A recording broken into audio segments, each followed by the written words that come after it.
गृहस्थ साधक के ताई निर्देश है, ये गृहस्थों के लिए, जो गृहस्थ साधक है उनके लिए बाबा कह रहे हैं। गृहस्थ साधक के ताई निर्देश है, अत्यंत परिश्रम से धन कमावे, छल कपट रहित शुद्ध आचरण पूर्वक धन कमावे। थोड़ा सा भी प्रलोभन जीवन को नष्ट कर देता है।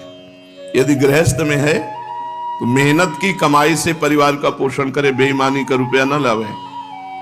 अगर बेईमानी अधर्म से रुपया लाओगे तो बुद्धि भ्रष्ट हो जाएगी, पूरे परिवार में कलह, अशांति, शोक, रोग, ये सब विपत्ति। अत्यंत परिश्रम से छल कपट रहित शुद्धता पूर्वक धन कमावे और शुद्ध अन्न से ही उदर पोषण करे। खान पान बहुत शुद्ध होना चाहिए और शुद्ध धन शुद्ध अन्न से अपने कुटुंब को पालन पोषण करे। शुद्ध अन्न से शुद्ध मन बने हैं, कहावत भी है, जैसो खाए अन्न वैसो बने मन। अगर हम रजोगुणी अन्न पाएंगे तो रजोगुण चढ़ेगा, तमोगुण पाएंगे तो तमोगुण, सतोगुण तो सतोगुण, और भगवान को अर्पित करके पाएंगे तो गुणातीत भाव बनेगा। पानी भी बिना प्रभु को अर्पित किए हुए ना पिए तो गुणातीत भाव बनने लगेगा।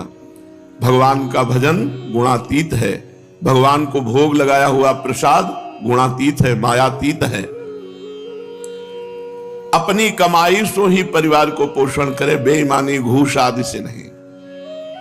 ये जो छल कपट करते हैं, निर्दोष को दंड देते हैं और दोषी को रुपया लेकर छोड़ देते हैं, इनकी बड़ी दुर्गति होती। चाहे जितने बड़े पदाधिकारी तुम यहां हो, यमराज के सामने तुम्हारी कोई पदाधिकारी नहीं चलेगी। अभी दोषी को पैसा लेकर छोड़ दिया और निर्दोष को दंड दिया तो परिणाम में तुम्हारी दुर्गति पक्की। तुम्हारे परिवार में ऐसे घटनाएं घटेंगी, ऐसा दुख में जीवन होगा कि फिर किसी काम का सुख तुम्हारा रुपया पैसा तो धरा रहेगा। जैसे कर्म, पूर्व के कर्म, वर्तमान के कर्म, यही हमको भोगने पड़ते हैं। अवश्य में भोक्तव्यम कृतम कर्म शुभाशुभम।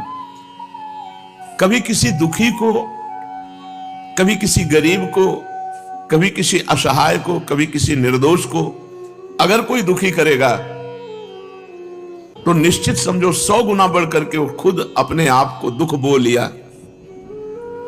तो ये जो घूस लेना है, निर्दोष को दंड देना है, दुखियों को, गरीबों को सताना है अपने पद के प्रभाव से, तो सबसे बड़ा जो पदाधिकारी वैसा विधान कर देगा कि तुम किसी काम के नहीं रह जाओगे। जैसे अब वो बुढ़ापा बैठे बैठे जले केवल क्योंकि उनका एक ही लड़का उसने सुसाइड कर लिया। तो पंडित जी महाराज, पूज्य गया प्रसाद जी महाराज कह रहे हैं कि अपनी पवित्र कमाई को भरोसा रखे, पर द्रव्य से सर्वथा बचतो ही रहे। दूसरे का धन भूलकर, बेईमानी से या छल कपट से ये हमारे घर ना आ जाए, ये सावधानी रखे गृहस्थ। बहुत पहले की बात है, बचपन की। 100 रुपया के गेहूं बेचे गए थे और 110 रुपया आ गए।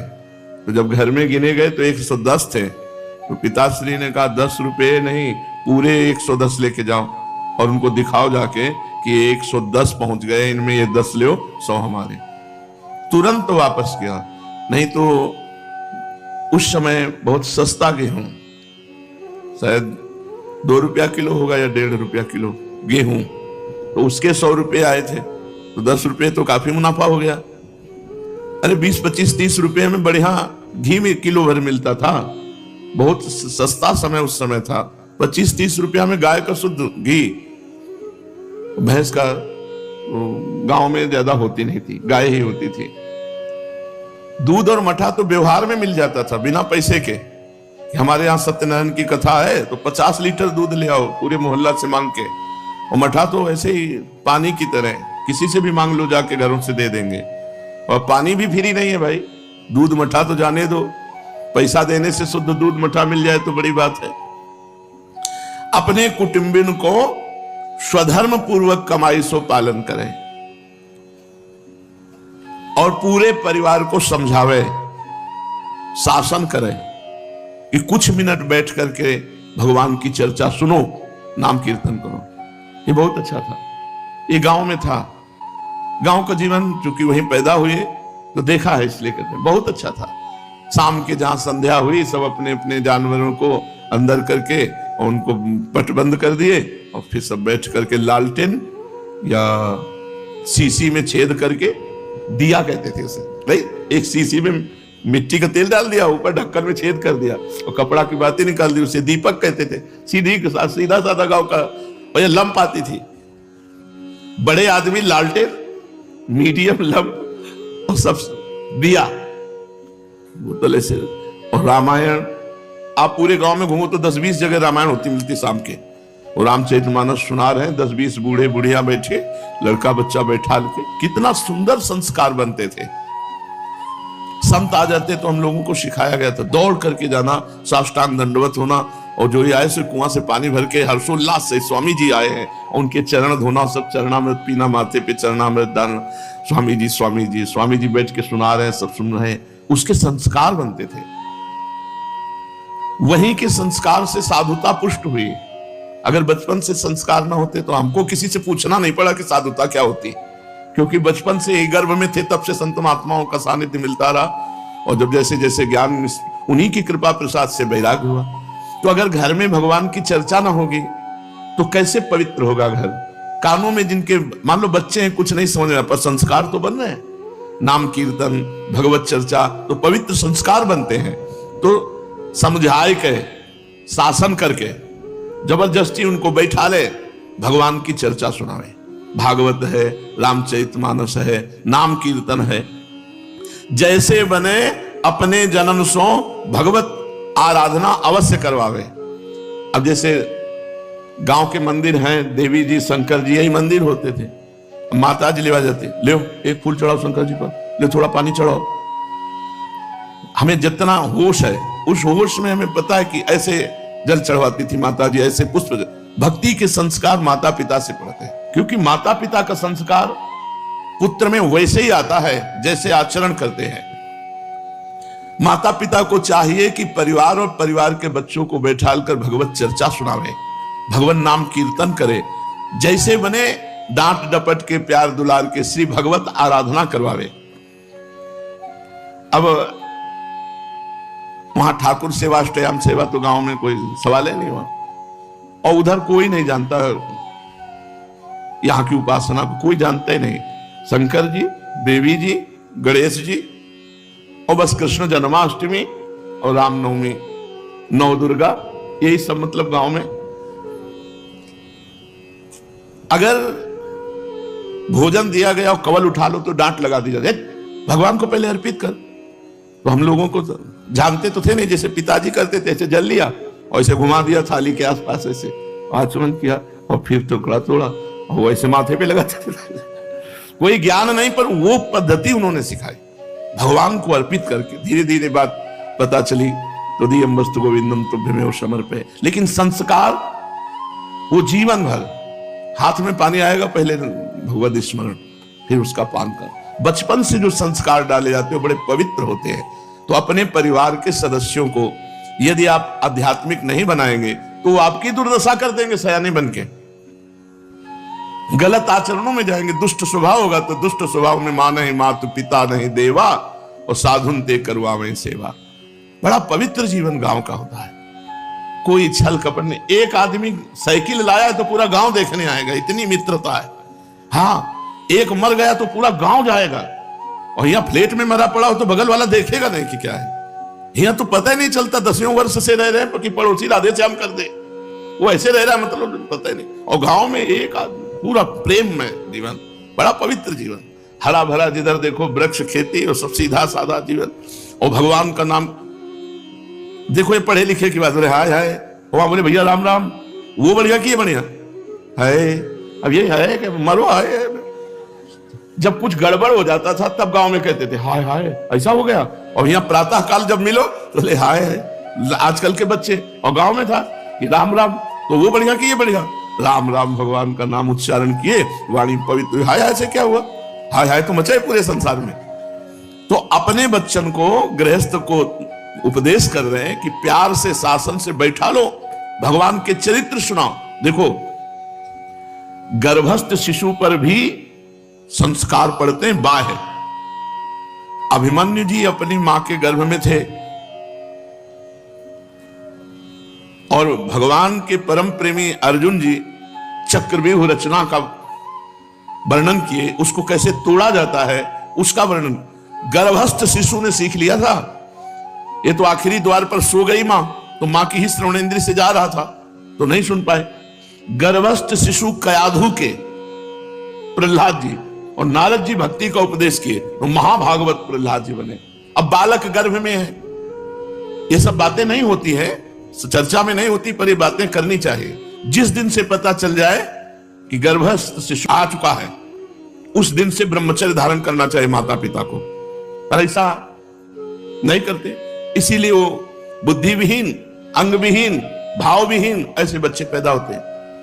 बच्चों का संस्कार डालना सीखो। आप लोग गृहस्थ हैं, अगर बच्चा गर्भ में आ गया है उसी दिन से माता पिता को ब्रह्मचारी रहना चाहिए और रोज भगवान की कथा सुननी चाहिए, रोज भगवान का प्रसाद पाना चाहिए, भगवान को अर्पित करके। सात्विक भोजन, पवित्र भोजन, मिर्च रहित, लाल मिर्च तो पानी नहीं चाहिए जब से गर्भ हो जाए, बच्चे की भावना और बच्चे को सुख प्रदान करने के लिए। तब वो तेजस्वी वीर शोभा वाले माता पिता के भक्त, भगवान के भक्त ऐसे बच्चे पैदा होते हैं। गृहस्थ को चाहिए कि सृष्टि में मित्र चाहे कितने ही बना ले, पर शत्रु एको न होना चाहिए, दुश्मनी किसी से नहीं होनी चाहिए। एक हूं शत्रु न बनने पावे और दूसरों को अनिष्ट कबहू न करे। यदि परोपकार की भावना से युक्त होकर गृहस्थ धर्म में नाम कीर्तन, भगवत कथा और मेहनत की कमाई, तो उसे भगवत प्राप्ति सहज में हो जाएगी, सहज में हो जाएगी। कुछ लक्षण तो हमने देखे हैं गांव के लोगों के स्वाभाविक होते हैं। पराई माता बहनों की तरफ गंदी दृष्टि से न देखना, पराये धन को न लेना, ये तो स्वाभाविक, जो पढ़े लिखे नहीं उनमें भागवतिक सद्गुण पाए गए। अब बड़े पढ़े लिखे लोग हैं, बड़ी बुद्धि है, लेकिन बुद्धि में पवित्रता नहीं है। बेईमानी से जैसे आ जाए वैसे धन मिला वो खुशी हो रहे, और जबकि बेईमानी का धन मिलने पर पश्चाताप होना चाहिए और अपने अंदर ग्लानि आनी चाहिए, उसका प्रयोग नहीं करना चाहिए। उस धन को ऐसी जगह दे देना चाहिए, गौशाला आदि में, जहां पवित्र जगह लग जाए, और कान पकड़ना चाहिए कि दोबारा मैं अधर्म का धन नहीं लाऊंगा, नहीं तो मेरे परिवार का, मेरे वंश का पतन हो जाएगा। साधन के ताई स्वस्थ शरीर की परम आवश्यकता है, अतएव खान पान ये सब ठीक रखे। ये शरीर नष्ट होना है, इसे अपना मत मानो, इससे प्यार मत करो, ये बहुत नरक का द्वार है। अगर भजन कर ले गए तो परम पद मिल जाएगा। ए भाई, उचित भोजन डाल लो, बस भजन में लगो। नहीं, भजन बढ़ाओ, वजन के साथ साथ भजन बढ़ाओ, वजन अपने आप कम हो जाएगा।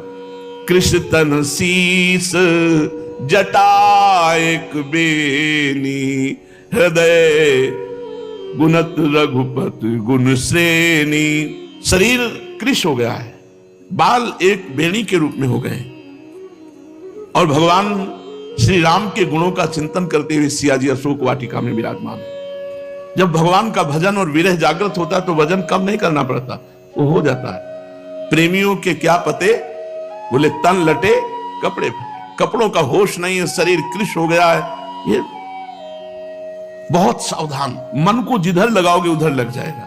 आप भजन बढ़ाओ, इतनी जलन पैदा करेगा भजन कि तुम्हारे पाप नष्ट हो जाएंगे, तुम्हारी चर्बी भस्म हो जाएगी। भजन तो शुरू करो। देखो ऋषि मुनियों के ऐसे, सही हरिवंश महाप्रभु कैसे ऐसे, स्वामी हरिदास जी कैसे ऐसे, रूप जी कैसे, सनातन जी कैसे, देखो ना इनको, महाप्रभु चैतन्य देव ऐसे। भगवत अनुराग में इतनी अग्नि है, वो सब अविद्या को भस्म कर देती है। शरीर अविद्या है, चिंता मत करो, भजन करो। भजन भजन से ही सब बात बनेगी। चाहे माला की संख्या से होए, चाहे घंटा समय के विचार से होए, भजन को एक नियम बना लो कि इतने घंटा करना है, इतने माला करना है, इतने मिनट करना है। जितनो भजन को नियम बनाओ, वाको नित्य ही पूर्ण करके ही सो। भजन में प्रमाद, आलस्य तथा उपेक्षा ना हो पावे। भजन करके भजन ही भगवान सो मांगे, भजन सो तृप्त ना हो पावे। निबुआ घाट में थे तो वहां पास में ही बिल्कुल गंगा जी एकदम तट पे है। जब लाश बह के आती तो कुत्ते जो खाने वाले हैं ना, वो किनारे लाते, वो मन को दिखाते थे, ए मन, अपने शरीर को तू जितना प्यार कर रहा है, देख उसकी दुर्दशा क्या होती है, देख इन शरीरों की क्या दुर्दशा है। कुत्ते नोच रहे हैं। वो तो गांव में ऐसे फेंक देते, जलाते नहीं, और उस समय कोई ऐसा नियम भी नहीं था कि जलाना ही है, और जलाने में पैसा लगता है। गांव के गरीब लोग तो ऐसे ले जाते, बहा देते, एक बोरा में रज बांध देते, कमर में बांध के बस खिला देते। ऐसे थोड़ी दिनों में वो पानी से रज हट जाती है, वो ऊपर आ जाते, कुत्ते पकड़ के लाते, वो नोचते थे, शरीर को खाते हुए दिखाते कि देखो ये हालत है। तो घोर वैराग्य उत्पन्न, अरे ये शरीर की दुर्दशा है। अंदर से बस शिव शिव शिव शिव शिव शिव, क्योंकि शैव संप्रदाय में थे, बस शिव शिव शिव, घोर वैराग्य। तभी तो कुछ सुहाई नहीं देता था। रोज नया दृश्य देखते, नया बच्चा मरा हुआ जा रहा है, कोई स्त्री जा रही, कोई पुरुष, गंगा जी की तो धारा ऐसी, रोज नया वैराग्य। क्यों फंस रहे हो इस शरीर पे? ये शरीर नाशवान, कभी भी मर सकता है। परमात्मा प्राप्ति करो, बस बैठ के गंगा किनारे निरंतर भगवदाकार मन, शरीर की कोई परवाह नहीं। बमूल का कांटा लग करके टूट जाता था, घुस नहीं पाता था पैरों में, ऐसी चमड़ी गर्म ठंडा होकर मोटी हो गई थी, और इतनी इतनी बीमारी थी पैरों में। कभी जूता चप्पल, कभी मंजन, कभी कुछ नहीं, कुछ नहीं, एक पैसे का खर्चा नहीं। तब रात दिन भजन में वृत्ति लगती थी। पुलक गात ही सी रघुवीर, जी नाम जप लोचन नीरू। ये स्थिति है, शरीर हर समय पुलकित है, जीभ से नाम जप चल रहा है और आंखों से आंसू चल रहे हैं। जी नाम जप लोचन नीरू, लोचन से अश्रु बह रहे, जिह्वा से नाम, पुलक गात ही सी रघुवीर। शरीर पुलकित हो रहा है, हृदय में भगवान का ध्यान है, नेत्रों में अश्रु प्रवाह है, जिह्वा पे नाम है, धन्य है जीवन, जो प्रतिपल ऐसा जीवन काट रहे हैं। इसलिए बड़े उत्साह से भजन करो, जैसे बने वैसे भजन में लग जाओ। यह अंदर खेद रहे कि हमसे उतनो भजन नहीं हो पा रहे हो जितनो करनो चाहिए, ये खेद रहे, भजन की कभी तृप्ति न हो पावे, और भूख बढ़े भजन की, ऐसो भजन बने, तब समझे कि भगवान की कृपा है।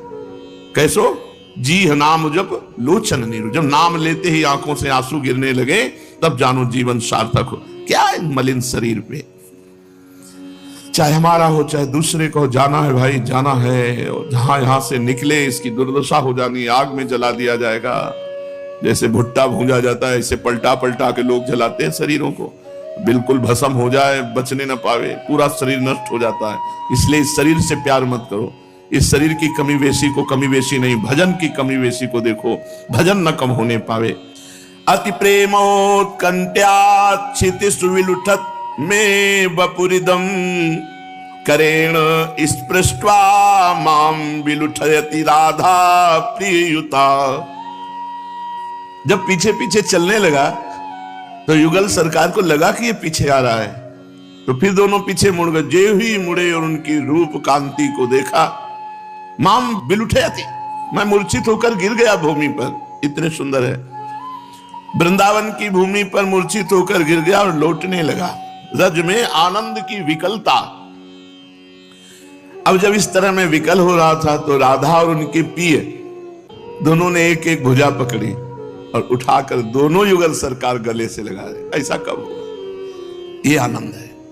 ऐसा कब होगा कि अचानक कुंज में गलवैया दिए हुए युगल सरकार आए, मृदु मुस्कान किए, तो उनके पीछे पीछे चल दिया। उनको लगा कि पीछे आ रहा क्या, तो जब मुड़कर फिर देखा तो उनकी रूप कांति को देखकर मूर्छित हो गया।